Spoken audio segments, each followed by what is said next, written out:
ಕರ್ನಾಟಕ ರಾಜ್ಯದ ಹವಾಮಾನ ಮುನ್ಸೂಚನೆ. ನಾನು CS ಪಾಟೀಲ್, ವಿಜ್ಞಾನಿ ಹಾಗೂ ನಿರ್ದೇಶಕರು, ಭಾರತೀಯ ಹವಾಮಾನ ಇಲಾಖೆ, ಬೆಂಗಳೂರು. ನಾನು ಮುಂದಿನ 7 ದಿನಗಳವರೆಗೆ ಕರ್ನಾಟಕ ರಾಜ್ಯದ ಹವಾಮಾನ ಮುನ್ಸೂಚನೆಯನ್ನು ಸಂಕ್ಷಿಪ್ತವಾಗಿ ವಿವರಿಸುತ್ತೇನೆ. ಇಂದು ಚಿತ್ರದುರ್ಗ, ಮೈಸೂರು, ಹಾಸನ ಹಾಗೂ ಚಿಕ್ಕಮಗಳೂರು ಜಿಲ್ಲೆಗಳ ಕೆಲವು ಕಡೆ ಹಗುರವಾಗಿ ಮಳೆಯಾಗಿದೆ.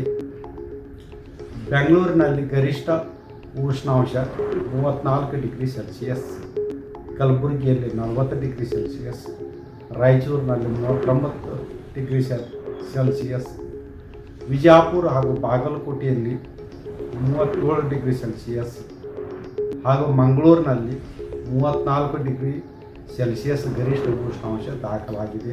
ಮುಂದಿನ 7 ದಿನಗಳವರೆಗೆ ಚಿಕ್ಕಮಗಳೂರು, ಕೊಡಗು, ಮೈಸೂರು, ಹಾಸನ, ಚಾಮರಾಜನಗರ, ದಕ್ಷಿಣ ಕನ್ನಡ ಹಾಗೂ ಉಡುಪಿ ಜಿಲ್ಲೆಗಳ ಕೆಲವು ಕಡೆ ಅಲ್ಲಲ್ಲಿ ಹಗುರವಾಗಿ ಮಳೆಯಾಗುವ ಹೆಚ್ಚಿನ ಸಾಧ್ಯತೆ ಇದೆ.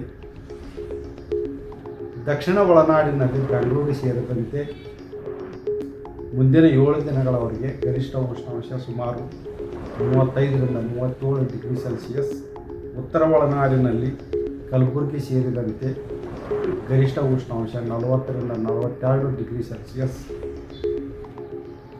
ಹಾಗೂ ಕರಾವಳಿ ಜಿಲ್ಲೆಗಳಲ್ಲಿ ಗರಿಷ್ಠ ಉಷ್ಣಾಂಶ 34ರಿಂದ 35 ಡಿಗ್ರಿ ಸೆಲ್ಸಿಯಸ್ ಇರುವ ಹೆಚ್ಚಿನ ಸಾಧ್ಯತೆ ಇದೆ.